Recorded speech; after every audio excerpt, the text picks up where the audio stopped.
नमस्कार, आप देख रहे हैं हमारी खास पेशकश दंगल 2024 हॉट सीट और आपके साथ मैं हूं किरण। हमारे इस खास कार्यक्रम में हम रोजाना बात करते हैं देश की उन लोकसभा सीटों के बारे में जो बेहद ही हॉट मानी जाती है और इन सभी हॉट सीटों की सियासत से राजनीति के गलियारों में हलचल भी तेज हो जाती है।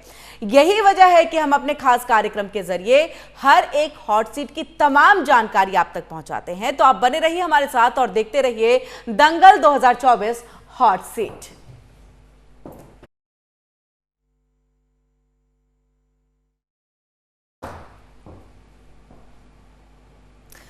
और चलिए इसी कड़ी में हम बात कर लेते हैं दिल्ली की। यहां 7 लोकसभा सीटें हैं। 2019 में सभी सीटों पर बीजेपी ने जीत दर्ज की थी। फिलहाल सबकी नजर 2024 के लोकसभा चुनावी मुकाबले पर टिकी हुई है और ऐसे में आज हम पश्चिमी दिल्ली लोकसभा सीट की बात करेंगे और हर समीकरण पर हम चर्चा करेंगे। लेकिन शुरुआत पश्चिमी दिल्ली लोकसभा सीट पर कुल मतदाता, पुरुष मतदाता, महिला मतदाताओं की संख्या कितनी है उसके बारे में आपको हम ग्राफिक्स के जरिए दिखाते हैं। तो कुल मतदाता जो है 24,88,831 के करीब हैं और ये हम आपको पश्चिमी दिल्ली की तस्वीर दिखा रहे हैं ग्राफिक्स के जरिए। पुरुष मतदाताओं की बात करें तो 13,27,008 यहां पर पुरुष मतदाता हैं।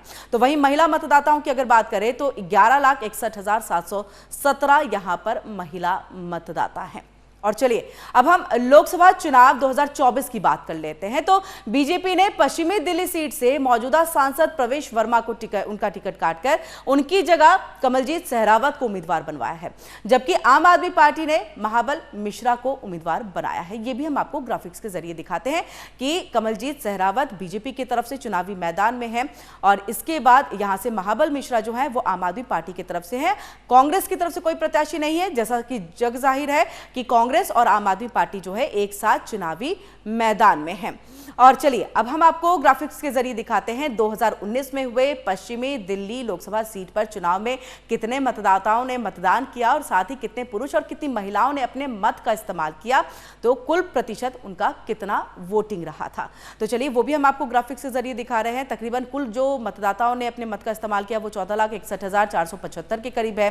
पुरुष मतदाताओं की अगर हम बात कर ले तो 8,07,773 के करीब जो है पुरुष मतदाता हैं। और इसी के साथ महिला मतदाताओं की बात करें तो 6,50,000 से ऊपर करीब महिला मतदाताओं ने वोट डाले हैं। अब वोटिंग प्रतिशत भी आपको हम बता देते हैं कि 2019 में यहां पर 63.81% जो है वो यहां पर वोटिंग प्रतिशत रहा, यानी कि कुल मिलाकर के कहा जाए तो अच्छा यहां से वोटिंग प्रतिशत निकलता है, यानी कि जागरूक है यहां के जो लोग हैं अपने मतदान को लेकर के। अब इसी के साथ बात करते हैं 2019 में पश्चिमी दिल्ली लोकसभा सीट के चुनावी नतीजों के बारे में, जहां से बीजेपी के प्रवेश वर्मा ने जीत दर्ज की थी, जबकि कांग्रेस के महाबल मिश्रा दूसरे और आम आदमी पार्टी के प्रत्याशी बलबीर सिंह जाखड़ तीसरे नंबर पर रहे थे। पूरी जानकारी ग्राफिक्स के जरिए दिखाते हैं और ये देखिए पहले नंबर पर यहां से कौन रहा है। तो पश्चिमी दिल्ली लोकसभा सीट से 2019 में प्रवेश वर्मा जो है बीजेपी की तरफ से चुनावी मैदान में उतरे थे, जीत हासिल की थी। 60% तकरीबन उनको वोट जो है वो मिला था। 8,65,000 के करीब वोट कुल जो वोट है, प्राप्त वोट जो है वो उनका रहा था। तो 2 बार से सांसद रहे हैं प्रवेश वर्मा। इनके प्रतिद्वंदी के तौर पर महाबल मिश्रा कांग्रेस की तरफ से 2 लाख से ऊपर के करीब इनको भी वोट मिला। 20% इनके जो वोटिंग प्रतिशत है वो यहाँ पर रहा, यानी काफ़ी अच्छे मार्जिन के साथ जो है प्रवेश वर्मा ने जीत हासिल की थी। लेकिन इस बार उनका टिकट कट गया है। लेकिन हम आपको 2019 की तस्वीर दिखा रहे हैं। तो यहाँ से बलबीर सिंह जाखड़ जो है वो आम आदमी पार्टी की तरफ से रहे थे। विधानसभा में जितना अच्छा उनका प्रदर्शन रहा था, लोकसभा में वैसा प्रदर्शन नहीं रहा है। 17.58% इनको वोट मिला था और वहीं 2 लाख से ऊपर के करीब जो है वोट इनको प्राप्त हुए थे। और चलिए इसी कड़ी में अब आपको हम और बताते हैं कि पश्चिमी दिल्ली लोकसभा क्षेत्र में कौन कौन सी विधानसभा सीटें जो हैं वो शामिल हैं और यहाँ किस किस पार्टी के विधायक हैं। तो ये कुल 10 विधानसभा सीटें हैं पश्चिमी दिल्ली की। अगर हम बात कर ले, यहाँ से मादीपुर से आम आदमी पार्टी के विधायक हैं गिरीश सोनी, मादीपुर से उतरे थे चुनावी मैदान में, उन्होंने जीत हासिल की। तो इसी के साथ राजेश ऋषि जनकपुरी से आम आदमी पार्टी की तरफ से चुनावी मैदान में उतरे थे, जीत उन्होंने भी हासिल की थी। इन सब साथ विनय मिश्रा द्वारका आम आदमी पार्टी की तरफ से ये भी चुनावी मैदान में उतरे थे और इन्होंने जीत हासिल की। ये विधायक यहाँ पर रहे हैं। तो वहीं राजौरी गार्डन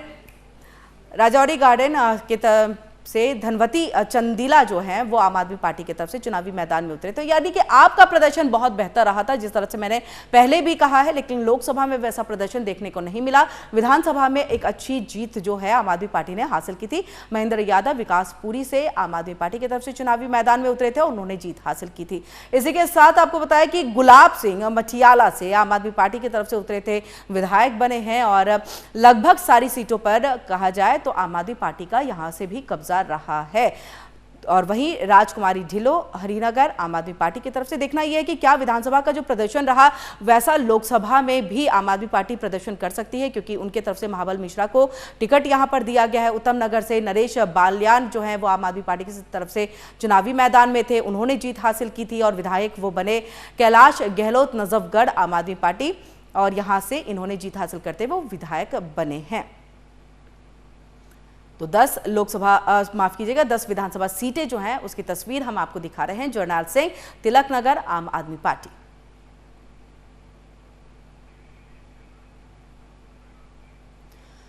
और वहीं पश्चिमी दिल्ली लोकसभा सीट का चुनावी इतिहास भी अब हम आपको ग्राफिक्स के जरिए दिखाते हैं, जिसमें 2009 से लेकर के 2019 तक की जानकारी शामिल है।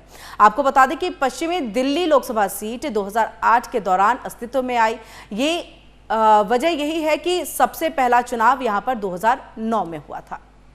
तो 2009 में कांग्रेस की तरफ से महाबल मिश्रा जो है वो उतरे थे चुनावी मैदान में, उन्होंने जीत हासिल की थी और वो यहां से सांसद रहे थे। 2009 की बात करें क्योंकि 2008 में पश्चिमी दिल्ली को लोकसभा के अंतर्गत लाया गया था। प्रवेश वर्मा भी उस वक्त में चुनावी मैदान में उतरे। 2014 में उन्होंने जीत हासिल की, यानी कि दूसरे नंबर पर आपको बता दें तो ये प्रवेश वर्मा सांसद रहे। प्रवेश वर्मा, जिस तरह से बताया मैंने आपको पहले कि 2 बार के सांसद, 2019 में भी उन्होंने जीत हासिल की।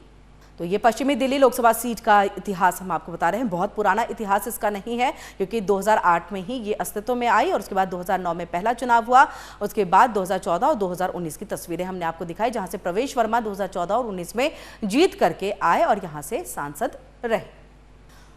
और आइए अब एक नजर डाल लेते हैं पश्चिमी दिल्ली लोकसभा सीट के जातिगत आंकड़ों पर, जो यहां की राजनीति में एक अहम भूमिका निभाते हैं। तो क्या कुछ जातीय समीकरण है? जाट वोट की अगर हम बात कर ले 16% है यहां पर।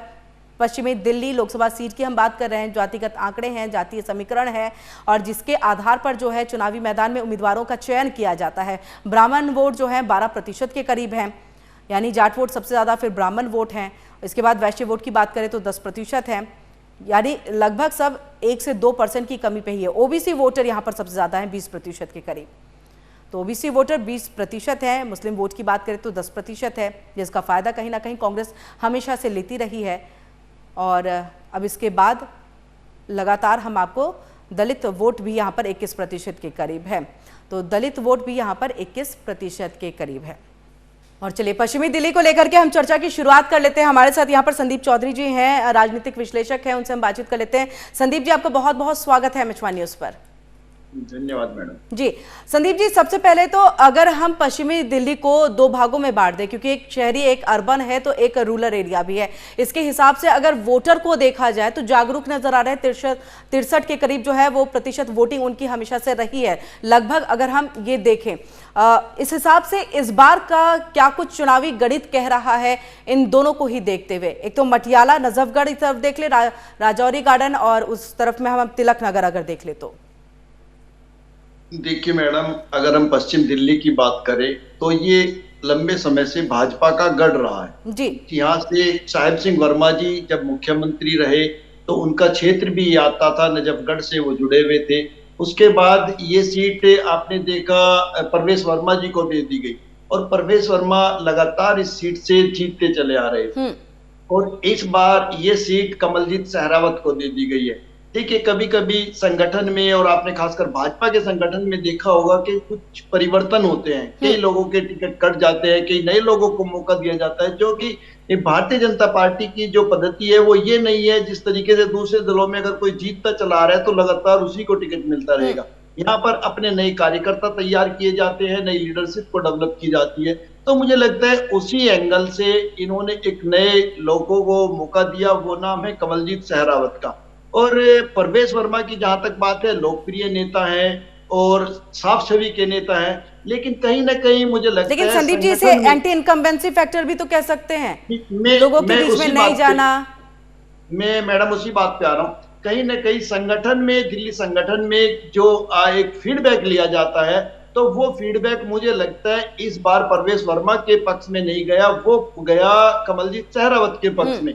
और कमलजीत सहरावत वो महिला हैं जो एजुकेशन सेक्टर से राजनीति में आई हैं। पहले वो टीचर थी और उसके बाद आपने देखा होगा वो महिला प्रदेश दिल्ली की अध्यक्ष भी रही हैं, पर दिल्ली प्रदेश में वो उपाध्यक्ष भी रही हैं, दिल्ली की वो मेयर भी रही हैं, और अभी हाल ही में वो दिल्ली की जो एमसीडी में पार्षद हैं, 2 बार से वो एमसीडी में पार्षद है। तो आप समझ सकते हैं कि जड़ों से जुड़ी हुई है। और जो साउथ दिल्ली की मेयर रह चुकी हो, आप समझ सकते हैं ये सीट भी साउथ दिल्ली में आ जाती है, जो एमसीडी के नजरिए से हम देखते हैं।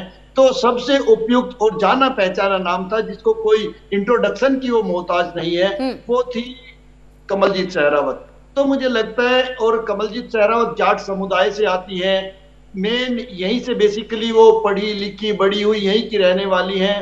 तो हर एंगल से अगर देखें, सभी के साथ उनका जो जुड़ाव है, जो लगाव है, क्योंकि वो मेयर रहते हुए इस एरिया के सभी लोगों के साथ, सभी जाति के, सभी धर्मों के साथ काम कर चुकी हैं, सभी दूसरे पार्षदों के वो काम करवा चुकी हैं, लोकप्रिय वो मेयर रह चुकी है। नहीं सर, संदीप जी ये भी समझना चाहेंगे, आपने जब निगम की बात की है कि वो एकदम धरातल से जुड़ी हैं, लोगों से जुड़ी रही हैं, सभी जाति वर्गों के साथ उन्होंने काम किया है। जिताऊ कैंडिडेट बीजेपी हमेशा से खोजती है और यही हमने आज तक उनके ट्रेंड में देखा है, स्ट्रैटेजी में देखा है।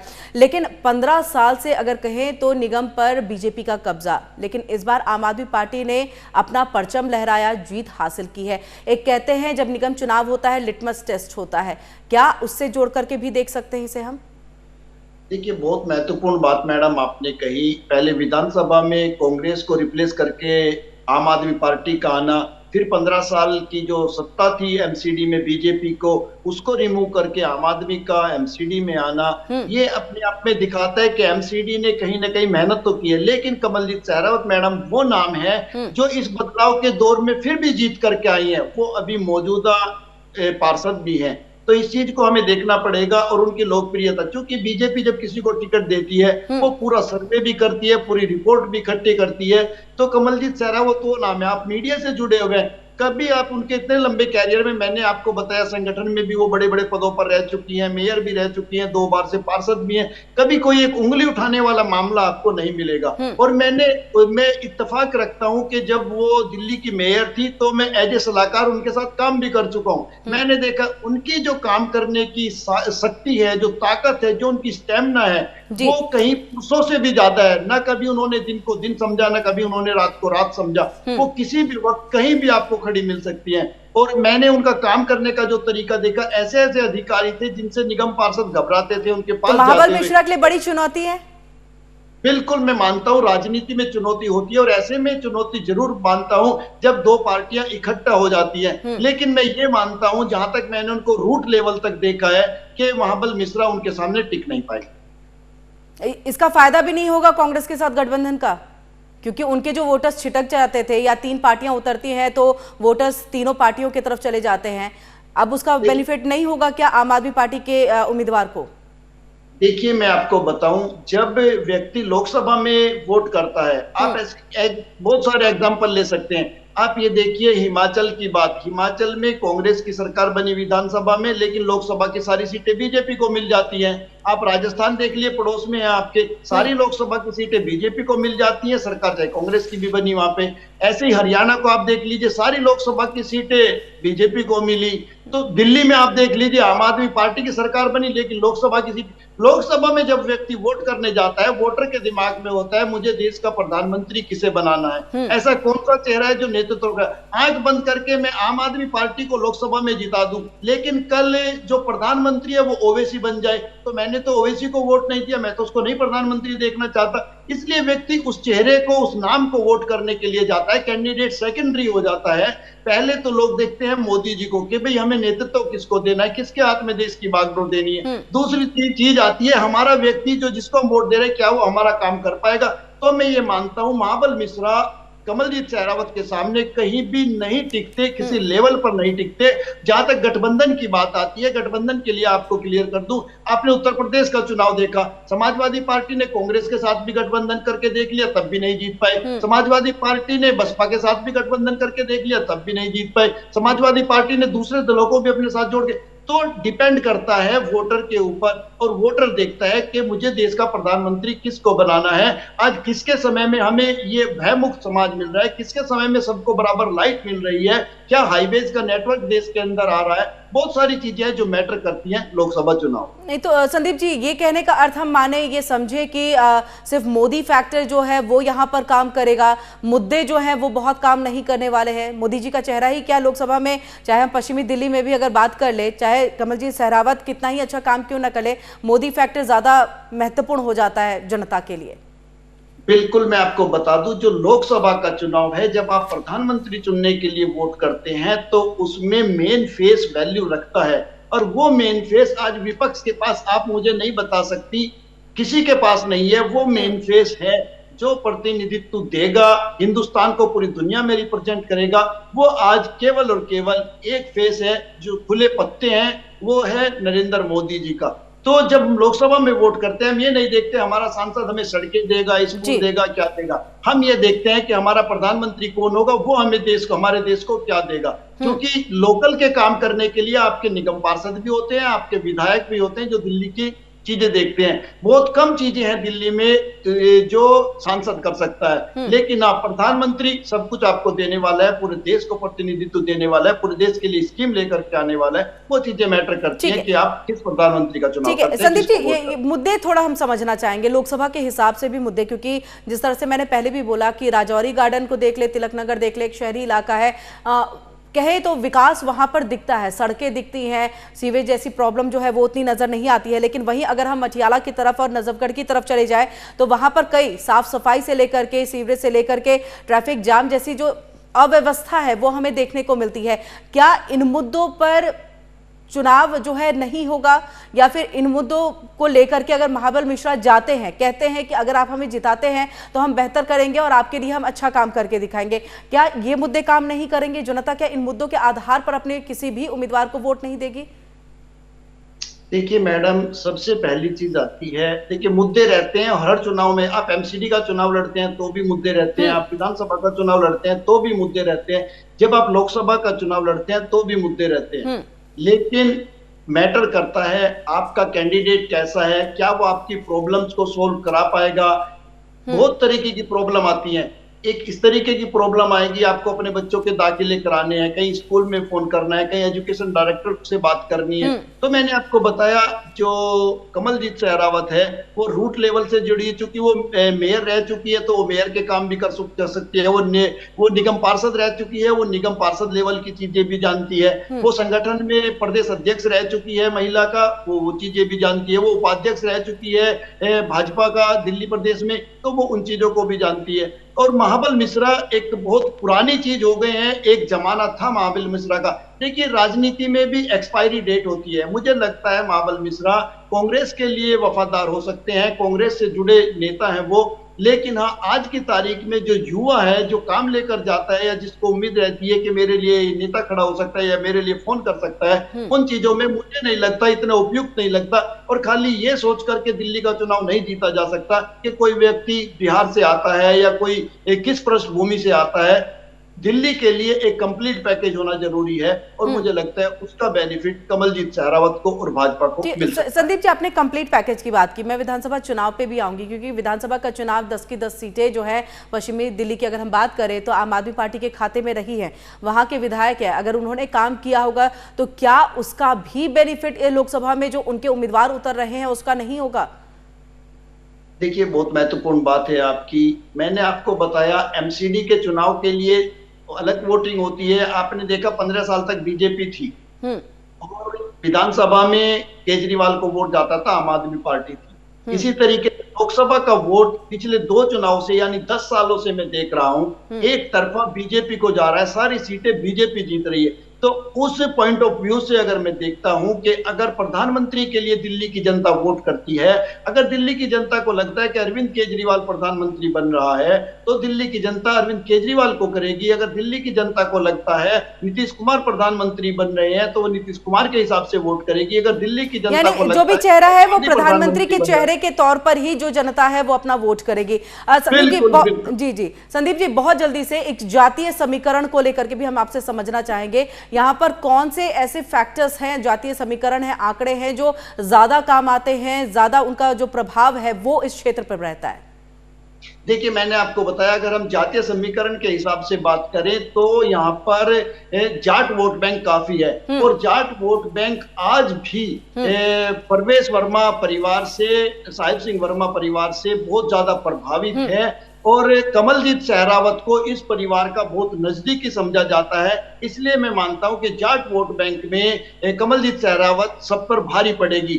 ओबीसी वोटर्स बहुत ज्यादा हैं, 20% के करीब है, वो वोट मैं आपकी बात पर आता हूं। उसके बाद आप देखिए, ब्राह्मण वोट बैंक है। ब्राह्मण वोट बैंक को आज की तारीख में भाजपा का कोर वोट बैंक समझा जाता है। तो अगर हम इस चीज को भी समझते हैं तो भाजपा भारी पड़ती है। उसके बाद आता है व्यापारी वर्ग, जो बनिया समाज होता है, अगर हम उसको भी देखें तो वो भी भाजपा के कोर वोट बैंक में शामिल होता है। तो यहाँ पर भी भाजपा भारी पड़ती है, यानी कमलजीत भारी पड़ती है। और अब आती है ओबीसी वोट बैंक की बारी। अगर ओबीसी वोट बैंक में हम देखें तो जिस तरीके से मनोज तिवारी को रखा गया है ओबीसी वोट बैंक में, वो प्रभावित करते हैं। जो वो बिहार से आने वाला वोट बैंक है, या जो उत्तर प्रदेश से आने वाला वोट बैंक है, जो इस तरीके का वोट बैंक है, उसको वो प्रभावित करते हैं। जो रणनीति लेकर के मोदी जी चल रहे हैं, मोदी जी कहते हैं कि देश का प्रधानमंत्री ओबीसी है, क्या आपको दिखाई नहीं देता? विपक्ष को वो अक्सर घेरते रहते हैं इस चीज पर। तो अगर मैं ये सारी चीजें भी समझूं तो ओबीसी वोट बैंक में भी कहीं ना कहीं भारतीय जनता पार्टी, कमलजीत सहरावत या मोदी जी का नेतृत्व भारी पड़ता है। तो इस लिहाज से भी मुझे लगता है कि माइलेज जो मिल रहा है आज की तारीख में वो भाजपा के साथ है। जी, बहुत जल्दी से संदीप जी एक सवाल का और जवाब दे दीजिएगा कि जिस तरह अभी जो दिल्ली की राजनीति चल रही है, जिस तरह से दिल्ली की सरकार जेल से चल रही है, क्या एक सिंपैथी वोट भी मिल सकता है? संभावना इसकी भी है? देखिए मैडम, सिंपैथी वोट मिलता है, मैं मानता हूं, लेकिन सिंपैथी वोट तब मिलता है जब आपके ऊपर आरोप लगे हो और आप निर्दोष साबित हो जाएं। निर्दोष साबित होने से पहले किसी को सिंपैथी वोट नहीं मिलता। और निर्दोष आप इसलिए नहीं हो सकते, आपने एक शराब पॉलिसी बनाई। ठीक है सर, बहुत बहुत शुक्रिया हमसे जुड़ने के लिए संदीप जी, और तमाम बातचीत यहाँ पर करने के लिए। वक्त की कमी है, हम इस चर्चा को और आगे नहीं बढ़ा सकते हैं। तो इसी के साथ पश्चिमी लोकसभा सीट को लेकर के हम चर्चा कर रहे थे, समझने की कोशिश कर रहे थे कि यहाँ आखिरकार जनता अगर वोट करेगी तो उनके लिए कौन सा फैक्टर जो है वो ज्यादा मायने रखता है। तो फैक्टर यही है कि देश को कौन चलाएगा, और उसी के आधार पर जो है लोकसभा का चुनाव, और उसी के आधार पर जो है वोटिंग जनता करेगी। फिलहाल दंगल 2024 हॉट सीट में इतना ही, लेकिन देश दुनिया की बाकी खबरों के लिए जुड़े रहिए अमित न्यूज के साथ।